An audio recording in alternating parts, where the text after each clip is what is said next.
appelez un psychiatre. Vite. Parce que là, c'est grave. Hein. Nous en avons tous besoin en tant que personnes qui avons connu l'esclavage et la colonisation dans notre civilisation. Mais là, c'est grave. Là, c'est grave. Là, c'est grave. Donc je vais vous parler de ce livre Le jour où les Antilles feront peuple de Mathieu Gama. Donc c'est un livre très intéressant qui fait 108 pages.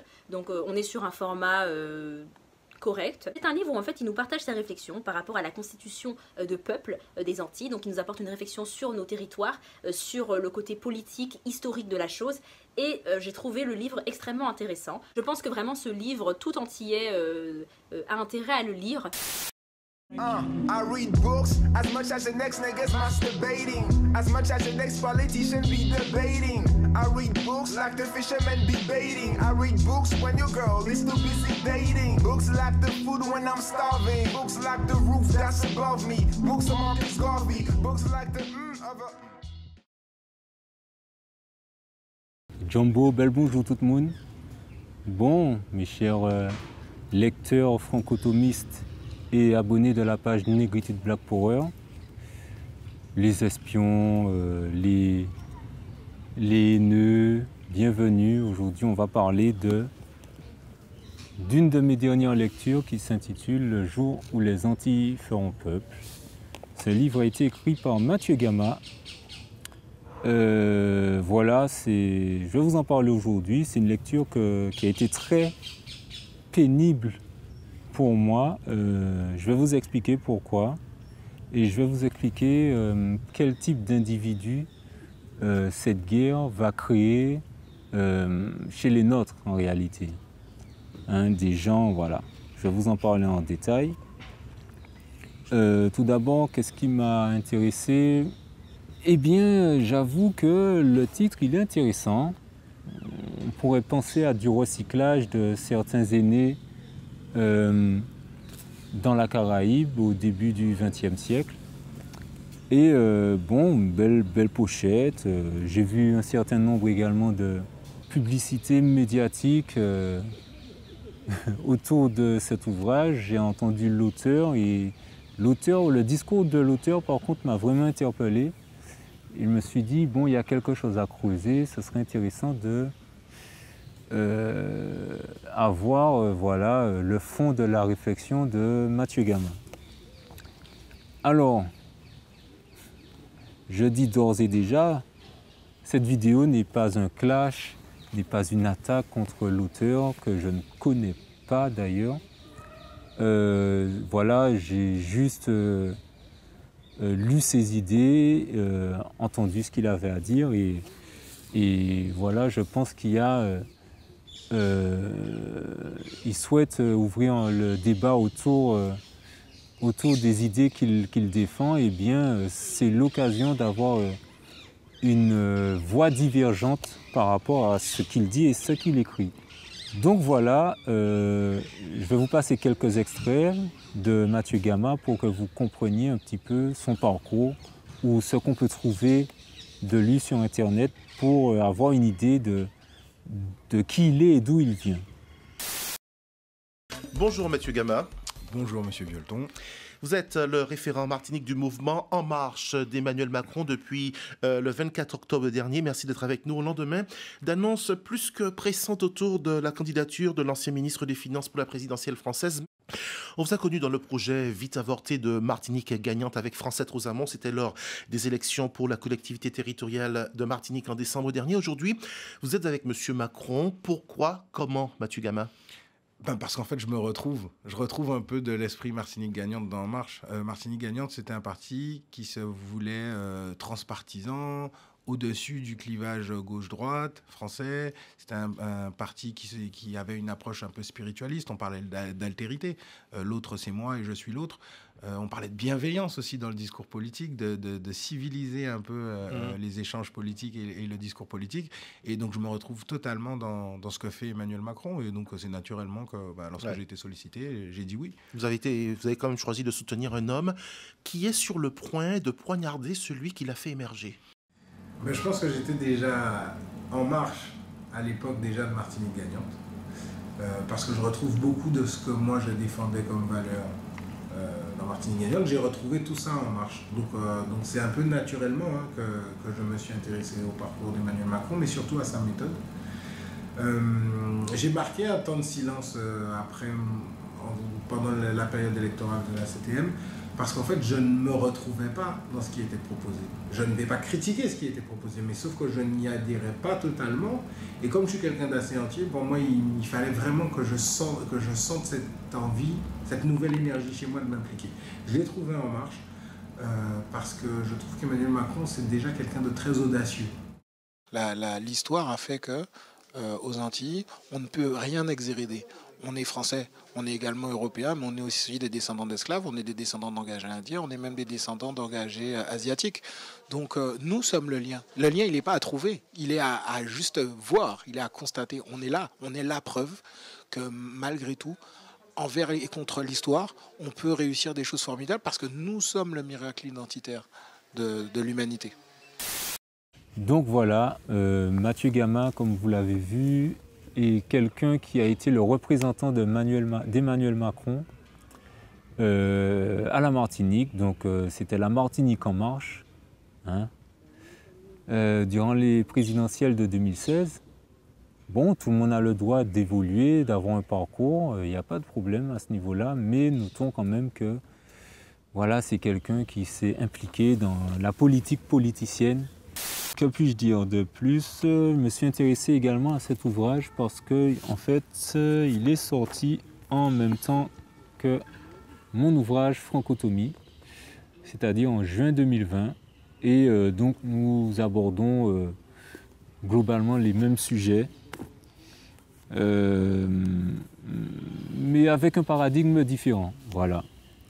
Alors, j'ai été assez déçu de lire cet ouvrage. De lire cet ouvrage, mais ce qui me dérange le plus, c'est qu'il n'y a pas de référence bibliographique. Donc on ne sait pas sur quoi l'auteur s'est basé exactement pour produire sa réflexion. Et cela est confirmé au début de son livre. Dans les remerciements, Mathieu Gama nous dit « Je ne suis pas historien, et je n'ai pas l'ambition de voir mon ouvrage être adoubé par cette élite scientifique. Je suis, donc je m'écris. Il est possible que cela suscite la désapprobation ou le rejet des spécialistes de la cause antillaise. La lecture du manuscrit en a rebuté plus d'un. » Donc en gros, il nous explique qu'il ne s'est pas appuyé sur des faits scientifiques et des spécialistes scientifiques, historiens, entre autres, pour pouvoir, je dirais, écrire son ouvrage. Il est passé outre. Alors ça m'a interpellé, je trouve que c'est assez inquiétant. Je voudrais dire en fait aux plus jeunes de s'intéresser aux faits, à la science. Charanta Diop a dit « armez-vous de science jusqu'aux dents ».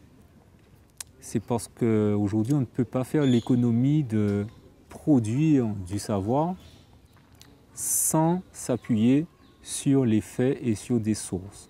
Donc, on va essayer de faire quand même une critique générale au-delà des références bibliographiques. Il y a beaucoup de contradictions dans cet ouvrage. L'auteur se contredit d'une page à l'autre et ça, je trouve ça assez désagréable. On ne sait pas en fait sur quel pied danser, on ne sait pas quel est le fondement de sa pensée. Typiquement, il nous dit qu'il n'est pas africain,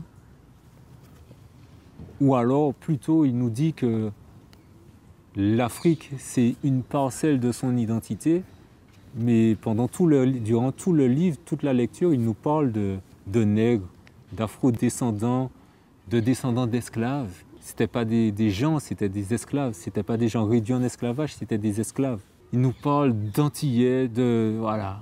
Il englobe beaucoup de termes, voilà, d'afro-descendants, d'Africains même par la suite, mais il nous dit, il ne s'affirme pas comme noir africain. Donc voilà, pour moi, le passage le plus important de son livre, c'est le début, lettre ouverte au peuple des Antilles. Mathieu Gama nous dit « Nous sommes Guadeloupéens, nous sommes Martiniquais, nous sommes antillais, nous sommes guyanais. Alors, je vais faire une petite pause ici pour dire que nous savons d'où viennent les termes Guadeloupe et Martinique et que sachant les conditions dans lesquelles nous avons atterri dans ces prisons à ciel ouvert, il est mentalement incohérent de récupérer les termes de nos bourreaux pour en faire notre identité. Donc martiniquais et guadeloupéen, bon, c'est plus que discutable pour moi et c'est un sujet que je développe dans le deuxième chapitre de Francotomie. Voilà, si vous voulez en savoir plus.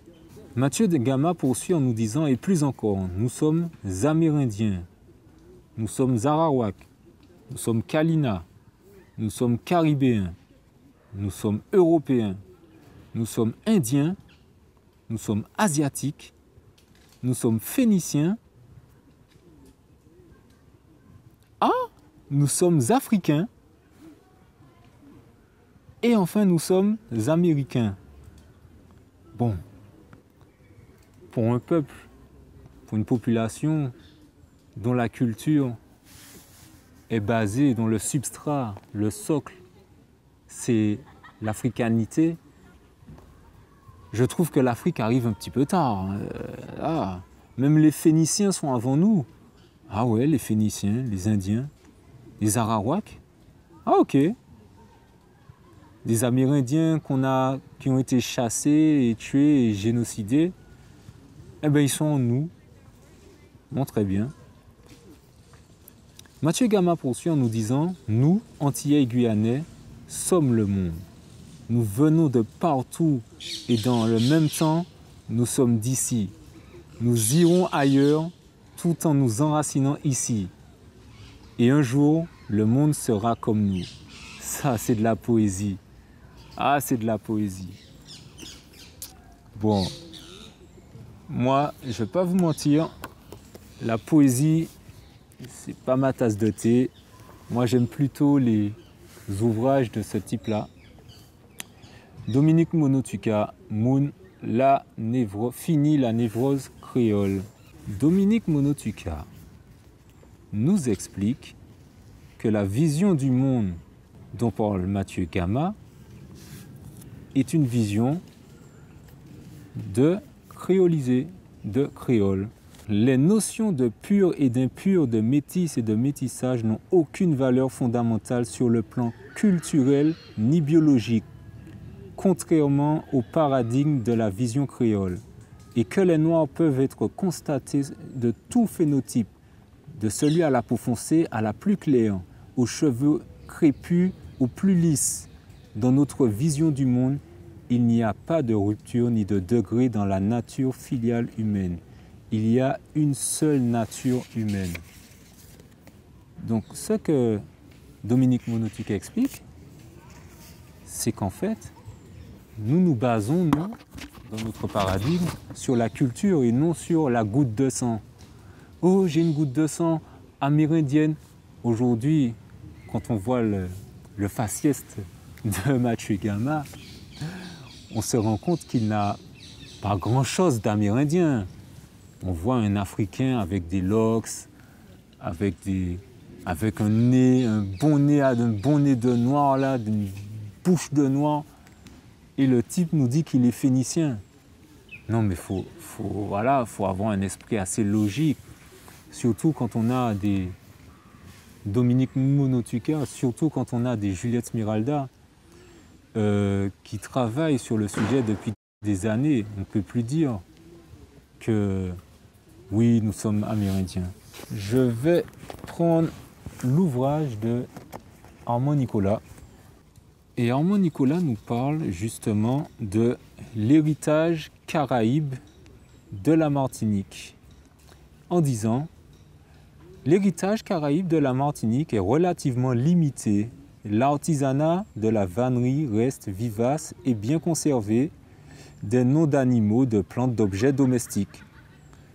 Longtemps subsistèrent dans le sud de l'île des potiers qui utilisaient une technique caraïbe, fabriquant des ustensiles de cuisine plutôt grossiers. Voilà, donc c'est assez clair. Vous avez également l'ouvrage de Juliette Smiralda, La culture de l'entraide, où elle nous explique, hein, il y a un passage de son livre qui nous explique qu'en fait, tous les traits de culture que l'on attribue aux Amérindiens, aux Caraïbes, eh bien, ce sont des traits de culture qui n'étaient pas ignorés des peuples africains. Donc, ce réflexe que nous avons de toujours chercher une goutte de sang amérindienne, on a l'impression qu'on cherche à valoriser, à rendre plus luxueuse la race noire, n'est-ce pas? Et donc nous sommes dans ce paradigme-là dès le début du livre de Mathieu Gama. Et c'est assez déconcertant. Donc après, il parle de... Il nous raconte que en fait, l'humanité s'est créée sur la souffrance de l'homme par l'homme, et qu'avant, c'était les Égyptiens nègres, négroïdes, qui esclavageaient les Slaves, de type caucasien et blanc, que le professeur Charanta Diop traite de la question dans Nation nègre et culture.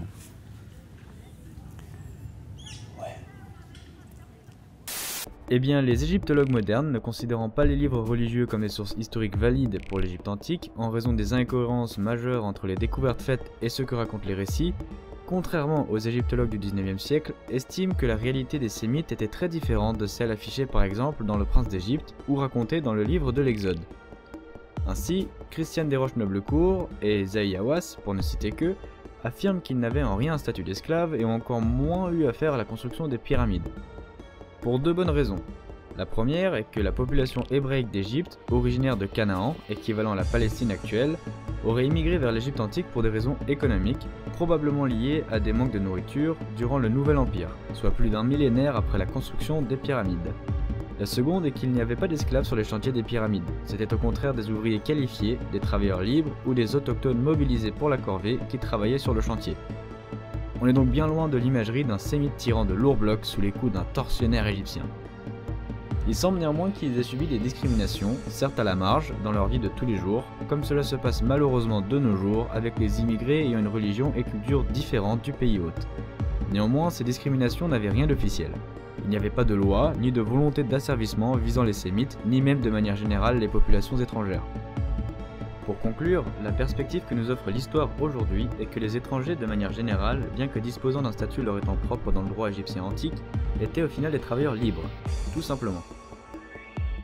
Bon, par contre, ce qu'il y a de plus gênant dans le livre, c'est vraiment ces phrases qui font l'apologie de crimes contre l'humanité. Et je vais vous en citer une. Mathieu Gama nous dit: il n'y a aucune raison légitime de transmettre un tel héritage de souffrance, mais il est capital que nous transmettions cette fierté d'avoir contribué à la réalisation d'un nouveau peuple, le peuple des Antilles. Alors, contribuer? Et comment on a fait des mariages, on est venu avec un patrimoine, la collaboration, faut m'expliquer, parce que la contribution que je vois, c'est la déportation, c'est le viol, c'est les gens jetés à la mer, c'est les jambes coupées, les carcans emprisonnés, les cannes à sucre, les coups de fouet. C'est pas une contribution en fait. Ça, c'est clairement l'apologie de l'esclavage. On ne peut pas écrire des choses comme ça au XXIe siècle. Donc voilà, il y a un certain flou identitaire qui tourne autour de ce livre. Dans un premier temps, Mathieu Gama nous dit qu'il est phénicien, qu'il est européen, qu'il est de partout. Et par la suite, il emploie beaucoup de termes qui tournent autour des afrodescendants. Et c'est assez déconcertant, on ne sait pas où il se situe. Il nous dit: si l'on tourne une page d'histoire qui n'a pas été écrite, on ajoute de l'ignorance et de l'obscurité aux crimes commis. nous, descendants de colonisés tout autant que de colonisateurs, devons, pour nous émanciper, guérir de nos traumatismes liés au passé colonial et les dépasser. Donc en fait, nous, descendants de colonisés tout autant que de colonisateurs, on a l'impression qu'il y a eu un mariage en fait. Oui, comment allez-vous? Venez, on va construire une nation, alors que c'est plus compliqué que ça. C'était plutôt l'esclavagé, la femme qui était violée, la femme africaine était violée par ces gens, et lui, il nous dit qu'il est descendant de colonisés, de colonisateurs. La question que je pose à Mathieu Gama, c'est comment peut-on revendiquer la paternité du violeur de sa mère? C'est une question à laquelle il faut réfléchir parce que dire des choses incohérentes comme cela, ça peut avoir des conséquences grandes, surtout sur des jeunes qui pourraient avoir cet ouvrage entre les mains.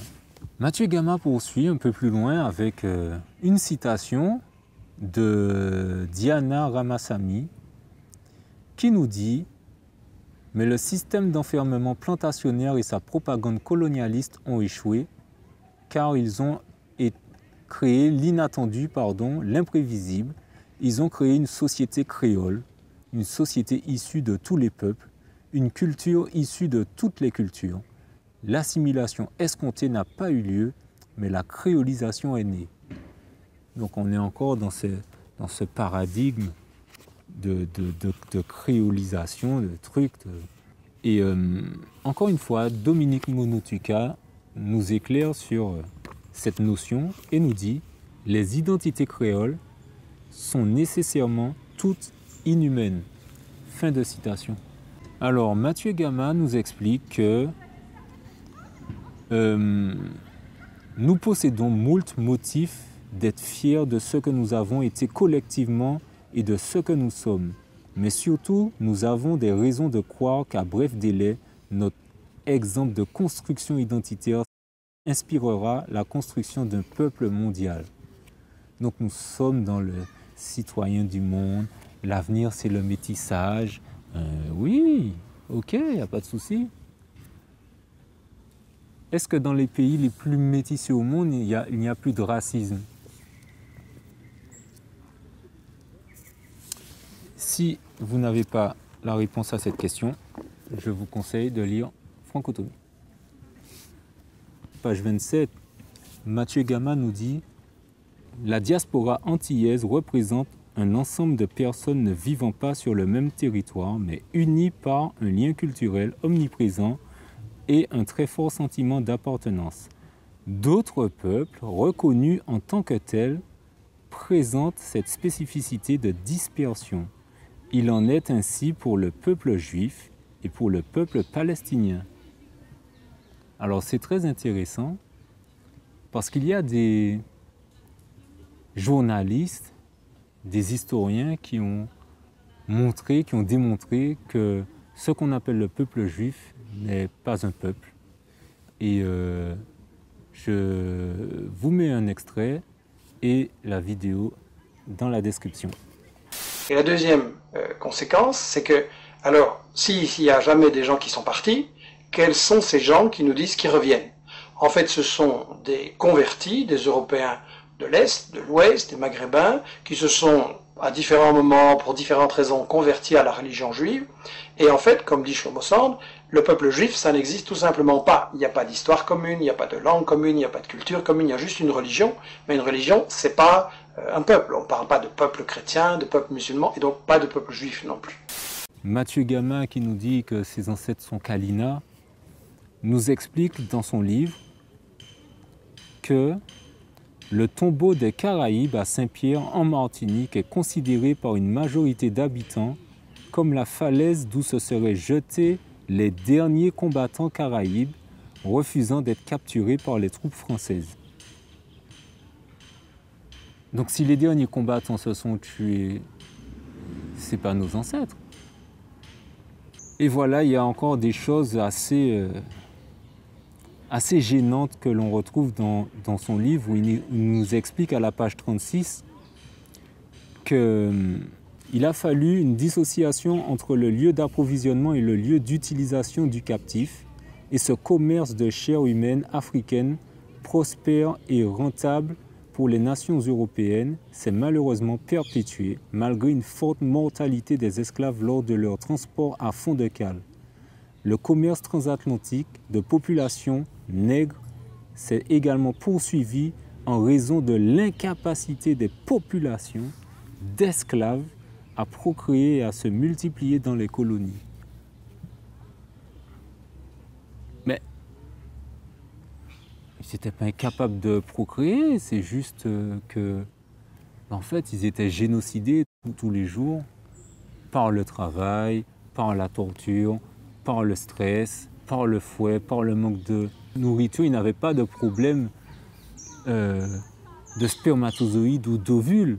C'est un peu plus complexe que ça. On ne peut pas dire ce genre de choses, à mon sens. Et sur la même page, il nous dit qu'en fait, s'il y a eu abolition, c'est en grande partie à cause de l'accroissement de la population nègre et du marronnage que les puissances européennes ont été contraintes d'y mettre fin. À cela, je vais inciter chacun à se documenter sur Capitalisme et esclavage de Eric Williams, qui explique justement comment nous sommes passés de l'esclavage au capitalisme.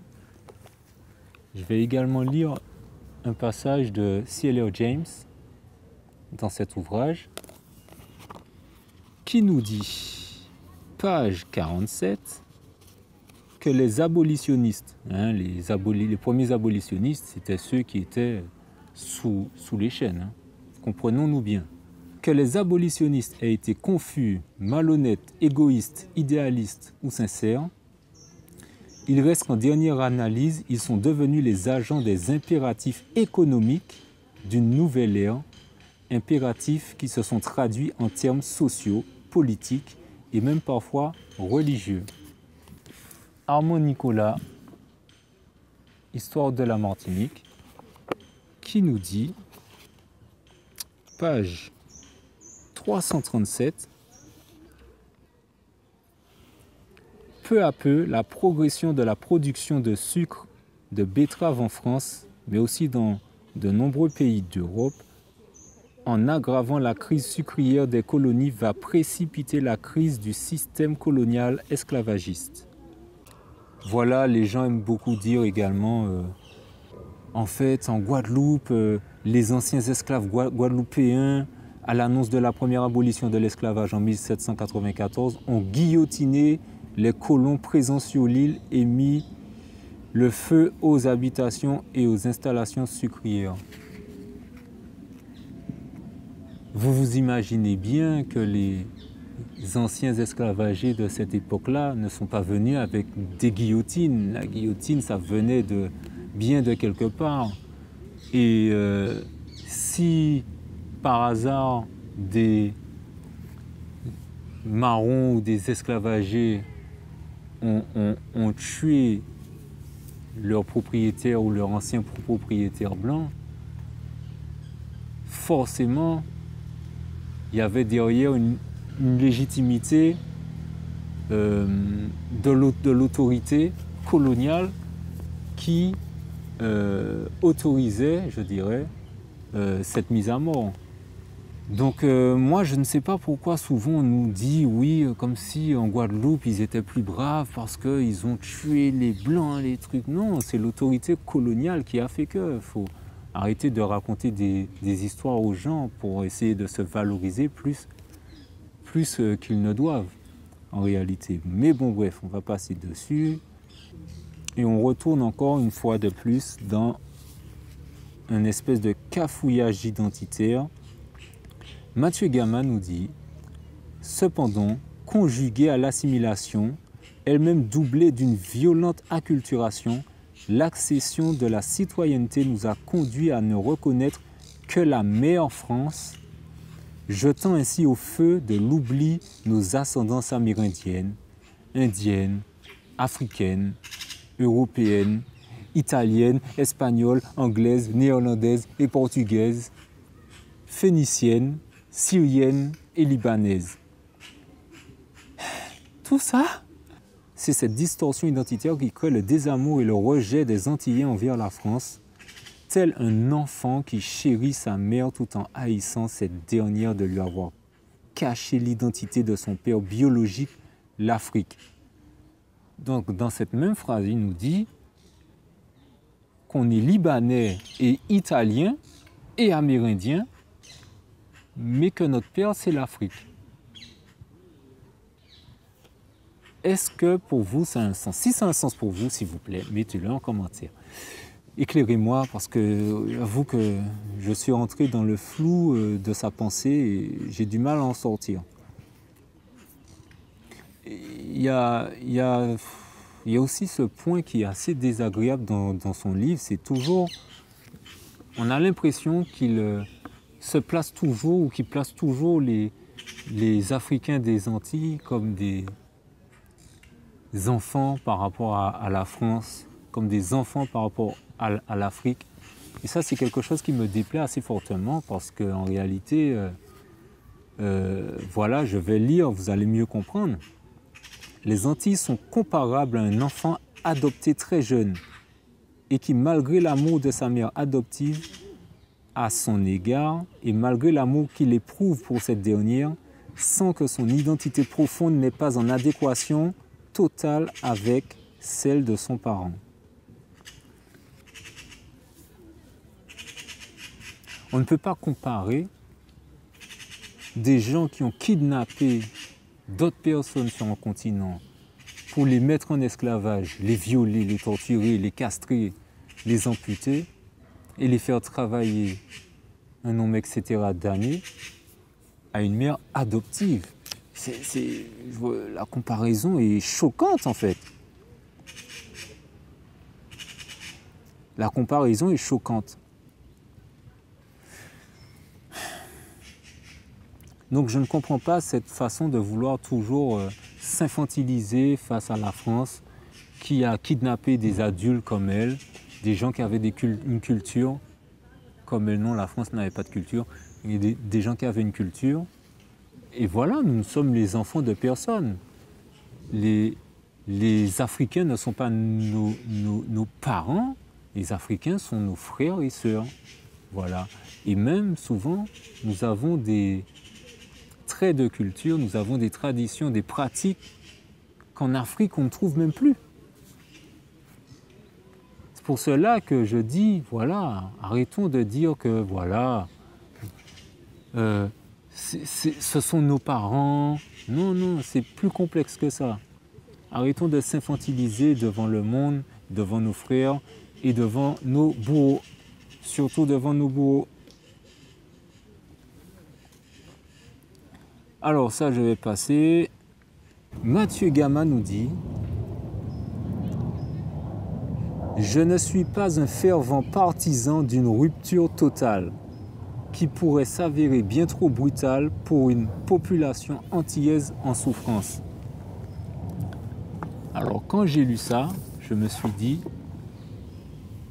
c'est un livre qui est opposé au mien. Donc vous voyez sur la pochette, il y a un homme africain, un noir, qui défend son territoire face aux oppresseurs.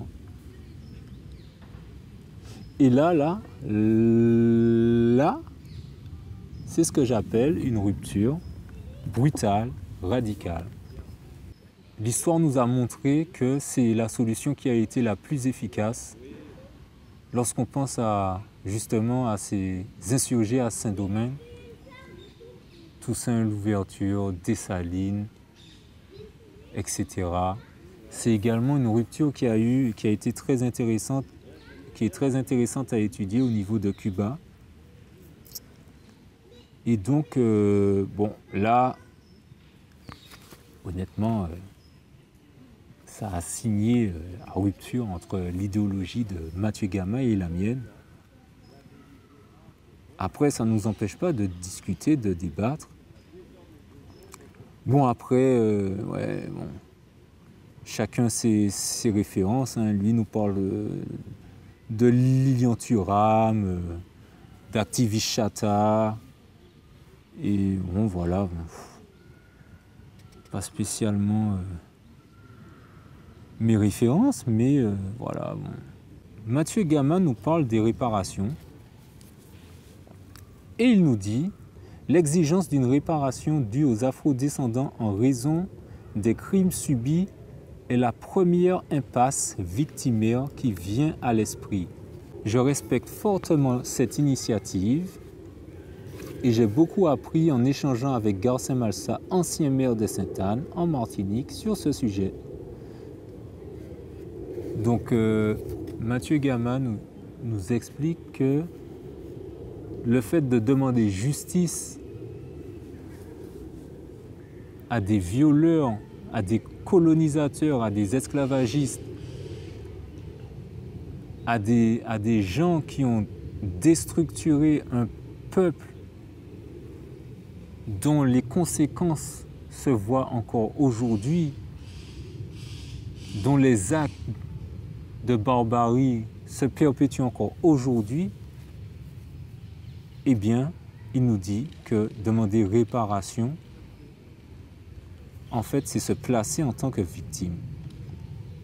Très bien. Franchement, pour avoir lu plusieurs livres sur les réparations, j'ai beaucoup de mal à comprendre qu'on puisse se placer dans cette position. On a l'impression d'entendre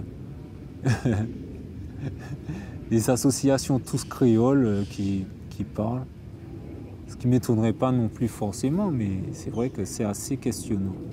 En fait, je ne pense pas que ces nations criminelles vont nous accorder des réparations et que même si elles nous en accordent, il s'agira forcément de réparations biaisées, où il va s'agir d'une coopération qui va finalement favoriser le développement économique des nations européennes.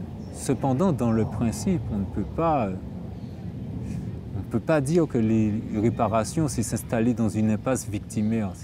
C'est beaucoup plus complexe que ça et je pense qu'il est important d'approfondir ces informations en lisant des documents, en lisant des livres sur la question. Parce que là, c'est assez choquant. Voilà, c'est assez choquant. Après, Mathieu Gama nous explique, oh là là, Christiane Taubira, elle incarne pour moi le Malcolm X des Antilles et de la Guyane.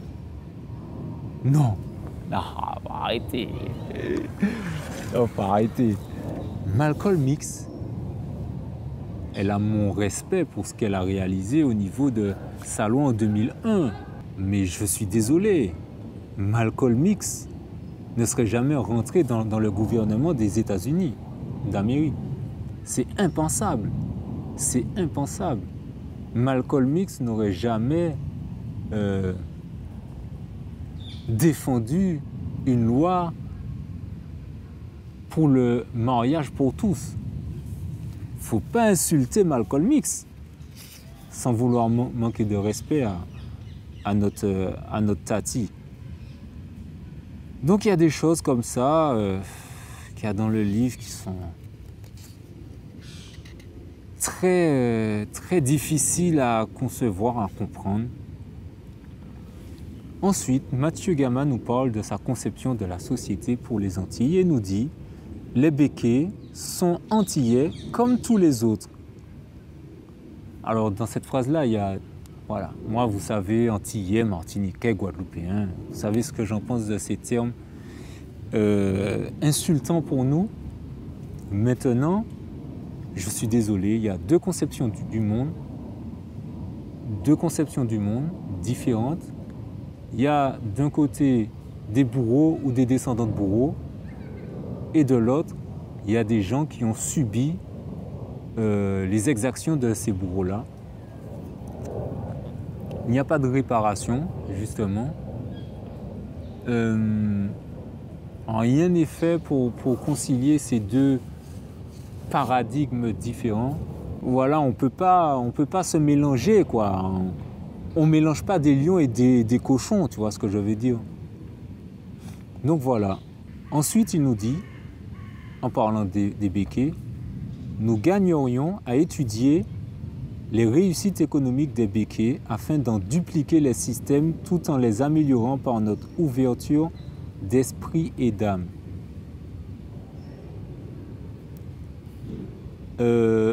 Réussite économique, esclavage, colonisation. Voilà, ça vient de là. L'argent, il faut bien comprendre hein, que... Voilà, donc je suis assez surpris quand je vois des vidéos de gens qui disent « Oh, j'ai appris beaucoup de choses, ce livre est génial. » Mais documentez-vous un peu plus en profondeur, quoi. Moi, je suis sidéré de lire des choses d'une bassesse, de cette bassesse, de ce niveau-là. Je suis fâché d'avoir dépensé 15 € pour ça, quoi. Un jeune de 17 ans, de 20 ans qui m'écrit un livre comme ça, il dit « Ah, tiens, c'est pas mal, tiens, mais je vais t'orienter vers telle lecture, là, tu comprendras mieux certains trucs, tu vas approfondir. » Mais un papa comme Mathieu Gama, non, c'est pas acceptable. Je suis désolé. Et de toute façon, aujourd'hui, si on essaye de dupliquer, d'essayer de s'émanciper économiquement, est-ce que vous croyez que ces gens-là vont vous laisser développer des business qui vont les concurrencer ou qui vont dépasser ce qu'ils font? Jamais. C'est ce que vous pensez. Parce que vous êtes encore dans la créolisation. Voilà. Donc voilà, encore descendant d'esclaves. Et il nous dit à la page 95, « Il n'y aura pas de retour en Afrique, car nous sommes chez nous aux Antilles. Mais il y aura des vacances sur les terres ancestrales. » Maintenant, c'est ancestral. Pour se rappeler combien nous avons grandi et combien il est important pour nous de mesurer le chemin parcouru depuis Gorée. Pas de retour en Afrique. Marcus Garvey doit se retourner dans sa tombe. Hein. Ah oui. Bon, on va terminer. Hein. Il y a encore tellement de choses à dire, mais c'est vrai que ça va vous fatiguer, hein, les gars. Moi, je sais. Hein. L'identité antillaise n'a pas de contraire. L'identité antillaise est inclusive par essence. Car elle est métisse, elle est syncrétique, elle est plurielle en son unicité.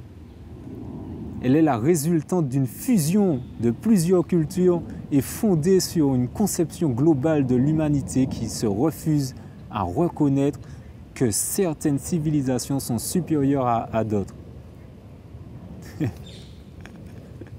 Culture métisse. Ah là là. Ensuite, voilà. Il y a encore cette apologie de crimes contre l'humanité où Gama nous dit « Ils ont permis à des populations qui n'avaient rien en commun de co-créer, de coproduire, de co-réaliser pendant des siècles. » Et en soi, il faut leur reconnaître cette invention humaine extraordinaire, ce brouillon identitaire duquel nous nous sommes élevés. Il a permis à des populations qui n'avaient rien en commun de co-créer, de coproduire et de co-réaliser pendant des siècles. Il faut reconnaître cette invention humaine extraordinaire, ce brouillon identitaire duquel nous nous sommes élevés. Appelez un psychiatre, vite, parce que là c'est grave, hein. Nous en avons tous besoin en tant que personnes qui avons connu l'esclavage et la colonisation dans notre civilisation, mais là c'est grave, là c'est grave, là c'est grave. Je parlais au début de contradiction, il nous dit « Cet effort de restauration est fondamental car nous sommes le prototype de ce que deviendra l'humanité. Dans le siècle à venir, les frontières terrestres, sociales, raciales, financières et économiques tomberont.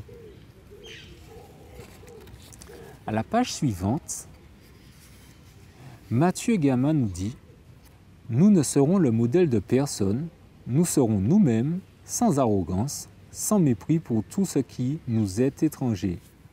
Le seul rayonnement qui nous importe est celui de notre capacité à faire preuve d'empathie. » Modèle et prototype, c'est pareil, non? Et juste avant, il nous dit « Nous sommes le prototype de ce que deviendra l'humanité. Nous ne sommes le modèle de personne. » Bon, très bien. Donc voilà. Ensuite, il nous dit que la Caraïbe va devenir le 6e continent. Alors mon cher Mathieu Gama, la Caraïbe est située sur le continent américain et il y a déjà 6 continents en fait. Donc il y a un problème ici. Et pour finir, je suis assez gêné par certaines choses qu'il dit. Voilà, il nous parle de le jour où les Antilles feront peuple. En réalité, on a l'impression qu'il parle d'indépendance et finalement, il ne l'évoque pas tant que ça. Et en fait, il parle plus des Antilles francophones plutôt qu'un truc dans sa globalité où l'on pourrait légitimement, vous voyez, la Martinique, c'est pas l'île la plus proche de la Martinique, c'est pas la Guadeloupe. Hein. Il y a Sainte-Lucie au sud et à la Dominique au nord. Nous avons des langues assez similaires, avec la Guadeloupe également. Pas formatées de la même façon, mais assez similaires. Et pour moi, il serait plus logique en réalité de penser une fédération des Antilles à ce niveau-là, c'est-à-dire, voilà, commencer par quelque chose de culturel, de linguistique, d'historique, d'économique pour développer un réseau, une union. Mais on a l'impression qu'on reste dans le carcan des anciennes colonies françaises qui sont toujours actuelles, n'ayons pas peur des mots. Et donc ouais, c'est assez gênant. Voilà. Alors, je vais terminer sur ça. Mathieu Gama nous dit qu'il pense qu'il serait possible éventuellement,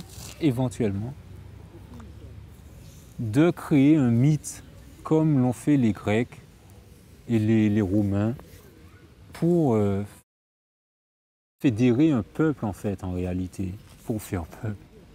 Créer un mythe, un mensonge quoi, ou un truc qui n'est pas scientifiquement prouvé, encore une fois, historiquement prouvé.